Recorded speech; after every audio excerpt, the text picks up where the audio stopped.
മയക്കുമരുന്നും കഞ്ചാവും LSD സ്റ്റാമ്പുകൾ MDMA തുടങ്ങിയുള്ള മാരക ലഹരി മരുന്നുകൾ നരബലി തുടങ്ങിയുള്ള പ്രാകൃത പ്രവണതകൾ ഇതെല്ലാം ദൈവത്തിന്റെ സ്വന്തം നാട്ടിൽ നടക്കുമ്പോൾ ഈ നാടിന് മാറ്റം വരുത്തുവാൻ ഞങ്ങൾ പറയുന്ന യേശുവിന്റെ സന്ദേശത്തിന് കഴിയും, സുവിശേഷത്തിന് കഴിയും.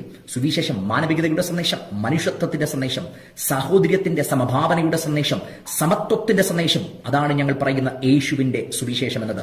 അവിടുത്തെ ചിത്രീകരിക്കാത്ത ചരിത്രകാരനോ എഴുതാത്ത എഴുത്തുകാരനോ ഉദ്ധരിക്കാത്ത കവിയോ പ്രസംഗിക്കാത്ത പ്രസംഗകനോ അവളിൽ നിന്ന് പ്രചോദനം കൈക്കൊള്ളാത്ത വിപ്ലവവാദിയോ നവീകരണവാദിയോ ആരും ഈ ഭൂലോകത്തില്ല. അവിടുന്ന് ചരിത്രത്തെ രചിച്ചവനും ചരിത്രത്തിനകത്ത് അവതരിച്ചു വന്ന് അനന്തതയിൽ നിന്ന് അവരിലേക്ക് വന്നു മാനവകുലത്തിന്റെ പാപത്തിന്റെ പരിഹാരത്തിനായി കാൽവറിയിൽ മരിച്ചടക്കപ്പെട്ട് 3-ാം ദിവസം അഭിശക്തിയോടെ ഉയർത്തെഴുന്നേറ്റ യേശുവിന്റെ സന്ദേശത്തിന് ഈ നാടിനെ മാറ്റുവാൻ കഴിയും, സുവിശേഷത്തിന് ഈ നാടിനെ മാറ്റുവാൻ കഴിയും. ഞങ്ങൾ സുവിശേഷത്തെ പ്രസംഗിക്കുന്നു.